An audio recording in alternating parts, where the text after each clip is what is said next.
Hello hi welcome to my channel dear friends.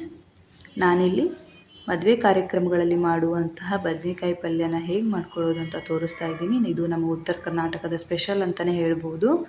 ಇದಕ್ಕೆ ಬೇಕಾಗಿರುವಂಥ ಪದಾರ್ಥಗಳು ಮೀಡಿಯಮ್ ಸೈಜ್ನ ಬದನೆಕಾಯಿಗಳನ್ನು ಈ ಥರ ಕಟ್ ಮಾಡಿ ನೀರಲ್ಲಿ ನೆನೆಸಿಟ್ಕೊಂಡಿದ್ದೀನಿ. ಇದಕ್ಕೆ 1 ಕಪ್ ಈರುಳ್ಳಿನ ತೊಗೊಂಡಿದ್ದೀನಿ, 1 ಕಪ್ ಟೊಮ್ಯಾಟೊ, 2ರಿಂದ 3 ಸ್ಪೂನ್ ಮಸಾಲೆ ಖಾರ, ಎಳ್ಳು ಮತ್ತು ಕಡಲೆ ಬೀಜನ ಹುರಿದು ಪುಡಿ ಮಾಡಿ ಇಟ್ಕೊಂಡಿದ್ದೀನಿ, 2ರಿಂದ 3 ಸ್ಪೂನ್ ಎಣ್ಣೆ, ಸ್ವಲ್ಪ ಕೊತ್ತಂಬರಿ ಸೊಪ್ಪು, ಒಗ್ಗರಣೆಗೆ ಕರಿಬೇವು, ಜೀರಿಗೆ, ಸಾಸಿವೆ, ರುಚಿಗೆ ತಕ್ಕಷ್ಟು ಉಪ್ಪು. ಹೇಗೆ ಮಾಡೋದು ಅಂತ ನೋಡ್ಕೊಳ್ಳೋಣ ಬನ್ನಿ.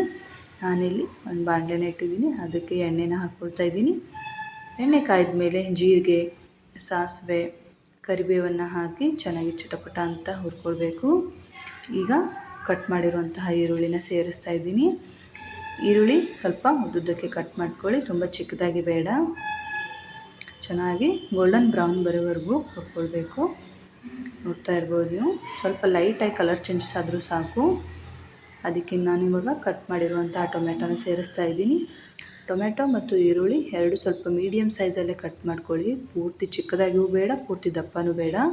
ಇದಕ್ಕೆ ನಾನಿವಾಗ ರುಚಿಗೆ ತಕ್ಕಷ್ಟು ಉಪ್ಪನ್ನು ಸೇರಿಸ್ತಾ ಇದ್ದೀನಿ. ಅದಕ್ಕೇ ಸ್ವಲ್ಪ ಅರಿಶಿಣನ ಸೇರಿಸ್ತಾ ಇದ್ದೀನಿ. ಸ್ವಲ್ಪ ಕೊತ್ತಂಬರಿ ಸೊಪ್ಪನ್ನ ಸೇರಿಸ್ತಾ ಇದ್ದೀನಿ. ಎಲ್ಲವನ್ನು ಚೆನ್ನಾಗಿ ಮಿಕ್ಸ್ ಮಾಡಿಕೊಂಡು 2ರಿಂದ 3 ನಿಮಿಷ ಬೇಯಿಸ್ಕೊಳ್ತಾ ಇದ್ದೀನಿ. ಯಾಕೆಂದರೆ ಟೊಮೆಟೊ ಮತ್ತು ಈರುಳ್ಳಿ ಸ್ವಲ್ಪ ಸಾಫ್ಟ್ ಟೆಕ್ಸ್ಚರ್ ಬರಲಿ ಅಂತ. ನೋಡ್ತಾ ಇರ್ಬೋದು ನೀವು, ಕಲರ್ ಎಷ್ಟು ಚೆನ್ನಾಗಿ ಕಾಣಿಸ್ತಾ ಇದೆ ಅಂತ. ಇದಕ್ಕೆ ನಾನಿವಾಗ ನಮ್ಮ ಉತ್ತರ ಕರ್ನಾಟಕದ ಸ್ಪೆಷಲ್ ಮಸಾಲೆ ಖಾರನ ಸೇರಿಸ್ತಾ ಇದ್ದೀನಿ.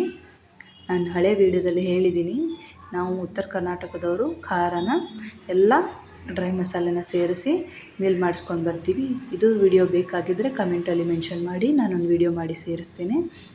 ಅದಕ್ಕೇ ನಾನಿವಾಗ ಕಟ್ ಮಾಡಿಟ್ಕೊಂಡಿರುವಂತಹ ಬದನೆಕಾಯಿಗಳನ್ನು ಸೇರಿಸ್ತಾ ಇದ್ದೀನಿ.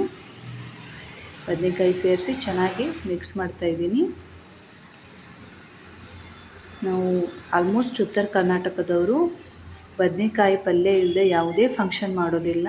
ಅದು ಅಷ್ಟೊಂದು ಸೂಪರಾಗಿ ಬರುತ್ತೆ. ಹುಗ್ಗಿ ಅಂತ ಹೇಳ್ತೀವಿ, ಆ ಕಡೆ ಬೆಂಗಳೂರು ಸೈಡವರೆಲ್ಲ ಸ್ವೀಟ್ ಪೊಂಗಲ್ ಅಂತ ಹೇಳ್ತಾರೆ.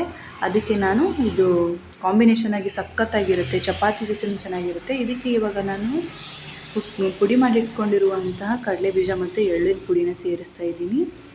ಸೇರಿಸಿ ಚೆನ್ನಾಗಿ ಮಿಕ್ಸ್ ಮಾಡಿಕೊಳ್ಬೇಕು. ಚೆನ್ನಾಗಿ ಮಿಕ್ಸ್ ಮಾಡಿ ಒಂದು 2ರಿಂದ 3 ನಿಮಿಷ ಬೇಯಿಸಿದರೆ ಸಾಕು. ಸ್ವಲ್ಪ ನೀರು ಹಾಕ್ತಾಯಿದ್ದೀನಿ, ಒಂದು 2 ಸ್ಪೂನ್ ಹಾಕಿದರೆ ಸಾಕು.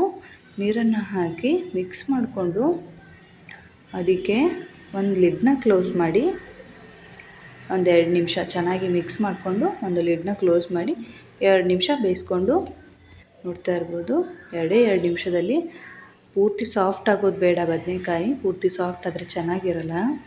ಅದಕ್ಕೆ ಕೊತ್ತಂಬರಿ ಸೊಪ್ಪನ್ನ ಸೇರಿಸಿ ಸರ್ವಿಂಗ್ ಬೌಲಲ್ಲಿ ಸರ್ವ್ ಮಾಡಿಕೊಂಡ್ರೆ ಕಾರ್ಯಕ್ರಮಗಳಲ್ಲಿ ಮಾಡುವಂತಹ ಅತಿ ರುಚಿಕರವಾದಂತಹ ಬದನೆಕಾಯಿ ಹೋಳ್ಗಾಯಿ ಪಲ್ಯ ಅಂತ ಹೇಳ್ತಾರೆ ಇದಕ್ಕೆ. ನಾನು ಮಾಡಿರುವಂತಹ ಬದನೆಕಾಯಿ ಪಲ್ಯ ಹೇಗಾಗಿದೆ ಅಂತ ನೋಡ್ಕೊಳ್ತಾ ಇರ್ಬೋದು. ಮನೇಲಿ ನೀವು ಟ್ರೈ ಮಾಡಿ ಫ್ರೆಂಡ್ಸ್, ಹೇಗೆ ಬಂದಿದೆ ಅಂತ ನನಗೆ ಕಮೆಂಟಲ್ಲಿ ಮೆನ್ಷನ್ ಮಾಡಿ. ನಾನು ಮಾಡಿರೋ ಬದನೆಕಾಯಿ ಹೋಳ್ಗಾಯಿ ಪಲ್ಯ ನಿಮ್ಗೆ ಇಷ್ಟ ಆದರೆ ಲೈಕ್ ಮಾಡಿ, ಶೇರ್ ಮಾಡಿ, ಸಬ್ಸ್ಕ್ರೈಬ್ ಮಾಡಿ. Thank you.